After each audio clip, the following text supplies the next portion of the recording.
Hello class 8th, this is Ruchi and welcome back to this channel। बच्चे देखिए, अभी तक हमने लास्ट वीडियो तक हिंदी क्लास 8 का फुल सिलेबस कंप्लीट करा दिया है। ठीक है, अभी ये वीडियो रहेगी हमारी हिंदी की मल्हार बुक का पूरा एक ओवरव्यू कि पूरी इस बुक के अंदर है क्या, हमने क्या क्या देखा, या फिर जिन्होंने अभी तक पूरी बुक नहीं देखी है कि पूरी बुक के अंदर है क्या, हम यहाँ पे इस वीडियो के अंदर कंप्लीट पूरा बुक का ओवरव्यू ले लेंगे। ठीक है, हर एक चैप्टर का छोटा छोटा सा एक शॉर्ट से समराइजेशन देखते जाएंगे कि हाँ जी हमने इस चैप्टर में ये देखा था, और हम पूरी इस बुक को ऐसे करके कंप्लीट कर लेंगे, कवर कर लेंगे।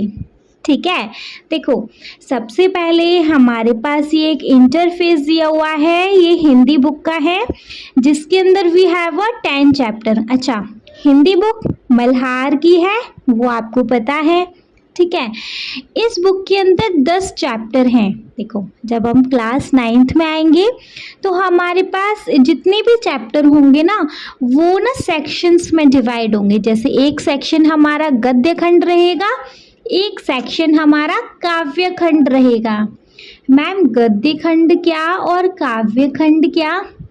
देखिए जितनी भी हमारी स्टोरीज है, मतलब कहानी है और पत्र हैं और क्या बोलते हैं, जितने भी हमारे इंटरव्यू हैं, साक्षात्कार हैं, सारे आ जाते हैं हमारे गद्य खंड के अंदर।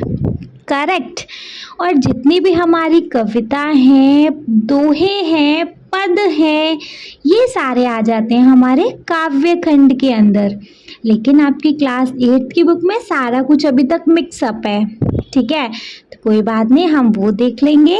देखो इस क्लास 8th की बुक में हमारे पास 10 चैप्टर रहेंगे। 10 चैप्टर को एक बार पढ़ लें कौन कौन से हैं। स्वदेश जो कि एक कविता है जिसको लिखा गया है गया प्रसाद शुक्ल स्नेही जी ने। सेकंड हमारे पास दो गौरैया एक कहानी है बच्चे, इस कहानी को लिखा है भीष्म साहनी जी ने। नेक्स्ट हमारे पास है एक आशीर्वाद कविता है, काव्य खंड के अंदर आती है, इसको लिखा है जी दुष्यंत कुमार जी ने। फोर्थ है हमारे पास हरिद्वार, ये एक पत्र है, पत्र गद्य खंड के अंदर आता है, इसको लिखा गया है भारतेंदु हरिश्चंद्र जी ने। नेक्स्ट फिफ्थ हमारे पास है कबीर के दोहे जिसको खुद कबीर ने लिखा है। नेक्स्ट 6 है बच्चे हमारा एक टोकरी भर मिट्टी, ये एक कहानी है, इस कहानी को लिखा है हमारे माधवराव सप्रे जी ने। 7th है हमारे पास मत बांधो, एक कविता है, इस कविता को लिखा है हमारी महादेवी वर्मा ने। 8th है हमारे पास 8 चैप्टर है नए मेहमान एकांकी, इस एकांकी को लिखा है हमारे उदय शंकर भट्ट ने। नेक्स्ट है आदमी का अनुपात, एक कविता है जिसको लिखा है हमारे गिरिजा कुमार माथुर ने। नेक्स्ट 10th है तरुण के स्वप्न, ये एक उद्बोधन है, इसको लिखा है हमारे सुभाष चंद्र बोस जी ने।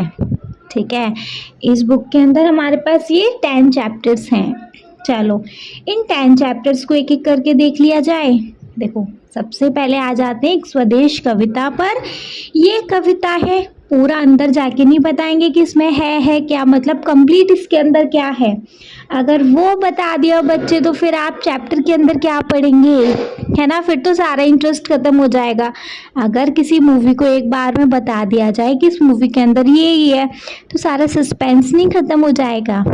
सो थोड़ा सा सस्पेंस रखते हैं और हर चैप्टर के ऊपर ऊपर से बता दिया जाएगा कि इसके अंदर क्या है। बाकी आपको इन डिटेल पढ़ने के लिए हर एक चैप्टर का सेपरेट वीडियो देखना रहेगा। ठीक है, तो देखिए सबसे पहले है हमारा एक चैप्टर स्वदेश जो कि भारत से रिलेटेड है ना, कि मतलब हमारे अंदर भारत के लिए, हमारे अंदर अपने देश के लिए प्यार होना चाहिए। जिस इंसान के अंदर अपने देश से प्यार नहीं होता उस इंसान का दिल नहीं है, उस इंसान का हृदय नहीं है, वो पत्थर के समान है।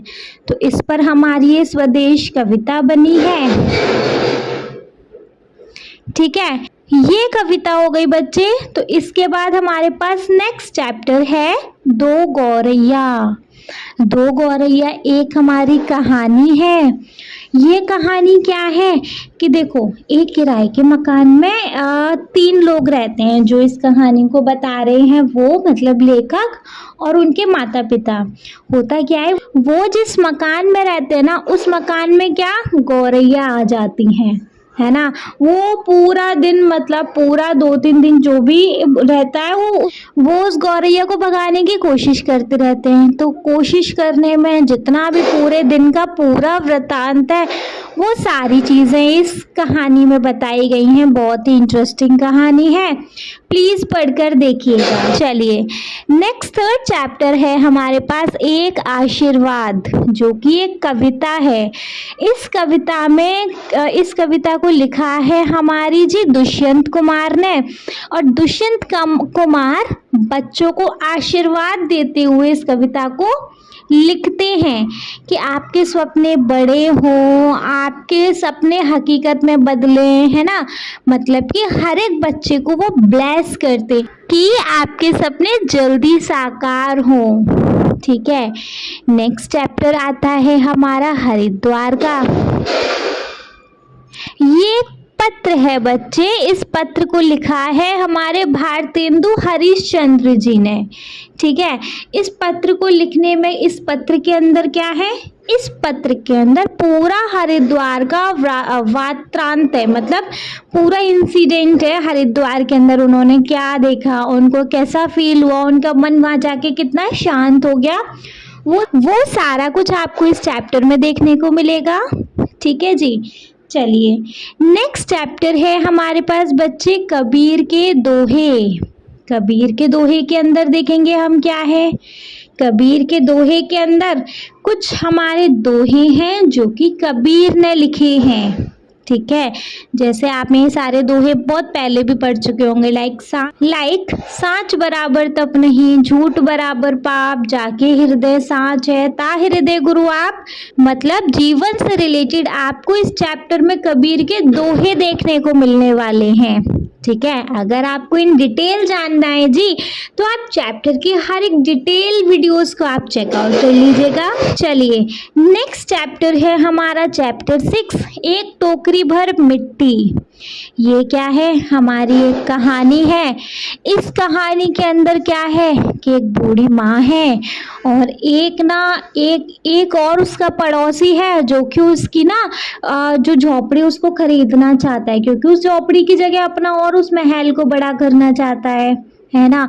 तो वो बूढ़ी माँ अपनी झोपड़ी नहीं देना चाहती। तो मतलब वो कितना दुखी है, वो अपने दुख का कैसे वर्णन कर रही है, वो कैसे उसकी झोपड़ी हत्याता है और फिर उसको वापस भी कर देता है। तो ये सारी चीजें जी हमें देखने को मिलेंगी। बहुत थोड़ा सैड स्टोरी के अंदर आ जाती है। ये सारी चीजें हमको देखने को मिलने वाली है एक टोकरी भर मिट्टी के अंदर। ठीक है, चलिए 7th चैप्टर आ जाता है जी हमारा। एक कविता है मत बांधो। ये कविता क्या है कि हमें अपने सपनों की गति को नहीं बांधना चाहिए, हमें अपने सपनों को बांध कर नहीं रखना चाहिए। ओवरऑल इस कविता में हम ये पढ़ने वाले हैं। नेक्स्ट चैप्टर आ जाता है जी हमारा नए मेहमान। ये एक एकांकी है, मतलब एक रात का पूरा इंसिडेंट है कि गर्मी का टाइम था, कैसे गर्मी के दिन में एक फैमिली गुजारा कर रही थी और उस रात में एक तो गर्मी और उस रात कैसे बिन बुलाए मेहमान आए, कितना ज़्यादा कंफ्यूजन क्रिएट हो गया, वो सारा कुछ देखेंगे हम इस 8th चैप्टर के अंदर नए मेहमान के अंदर। ठीक है, नेक्स्ट 9 चैप्टर है हमारा आदमी का अनुपात। ये एक हमारी कविता है। इस कविता में बताया है कि जो आदमी है वो इस ब्रह्मांड में कितना तुच्छ है, फिर भी उसके अंदर का घमंड नहीं जाता, फिर भी उसके अंदर की ईर्ष्या, द्वेष, ये सारी चीजें खत्म नहीं होती हैं, है ना। तो यहाँ आदमी को ब्रह्मांड से कंपेयर करके दिखाया है कि आदमी कितना छोटा है ब्रह्मांड की तुलना में। ठीक है। नेक्स्ट चैप्टर है बच्चे तरुण के स्वप्न। इसको लिखा है सुभाष चंद्र बोस ने। ये एक उद्बोधन है।